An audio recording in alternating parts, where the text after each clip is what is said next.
Hi all. இந்த Jananayagan add கொடுத்தேன். என்ன ரொம்பவே சூப்பர் பிஸியா வச்சிருந்துச்சு. ஆமாங்க. எனக்கு ஒரு ஆன்லைன் கஸ்டமராவது வரமாட்டாங்களா? நான் யோசிச்சுட்டு இருந்த டைம்லாம் போயி, இது ஃபுல்லாவே எனக்கு வந்து இன்ஸ்டாலேருந்து வந்த ஆர்டர்ஸ் தான். என்கிட்ட கஸ்டமர் வந்து பேசுறப்ப ரொம்பவே நெறைய பேர் சொன்னாங்க. இந்த மாரி நாங்க வந்து நெறைய பேஜ்ல வந்து டீ ஷர்ட்ஸ் ஆர்டர் பண்ணோம். ஆனா எங்களுக்கு வரல. நீங்களும் அந்த மாரி என்ன ஏதாவது ஸ்கேம் பண்ணுவீங்களான்னு கேட்டாங்க. அவங்களுக்கு ஒரு ட்ரஸ்ட்ட பில்ட் பண்ணி அவங்க கிட்ட இருந்து நான் ஒரு ஆர்டர வாங்குனேன். ஃபர்ஸ்ட்டு குடுக்குறப்ப பார்த்தீங்கன்னா, எல்லாருமே சாம்பிளுக்கு 1 அப்படிதான் குடுத்தாங்க. ஆனா ஒன்ஸ் என்னோட கம்யூனிகேஷனும், என்னோட சப்போர்ட்டும் அவங்க பார்த்துட்டு அதே கஸ்டமர் ஒன்ஸ் அவங்களுக்கு அந்த ப்ராடக்ட் ரீச் ஆனதுக்கப்புறம் என்கிட்ட 3 டீ ஷர்ட், 4 டீ ஷர்ட்ன்னு சொல்லி ஆர்டர் குடுத்தாங்க. இப்படி பீப்பிள்ஸ் கிட்ட வந்து ஒரு ட்ரஸ்ட்ட பில்ட் பண்ணது எனக்கு ரொம்பவே ஹேப்பியா இருந்துச்சு. இதுல நெறைய கிட்ஸ் டீ ஷர்ட்டும் வந்துச்சு. கிட்ஸோட மாம்லாம் வந்து எனக்கு ரொம்பவே ஃபேவரைட் ஆயிட்டாங்க. இந்த மாரி என்னோட சன்ஸ்க்கு வந்து ரொம்ப புடிச்சிருக்கு. இதுக்கப்புறம் நான் டீ ஷர்ட் வந்து உங்க கிட்ட தான் ஆர்டர் பண்ணுவேன்.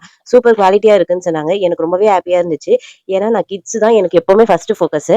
அந்த இதுல நல்லா ரீச் ஆனது எனக்கு ரொம்பவும் ஹேப்பியா இருந்துச்சு.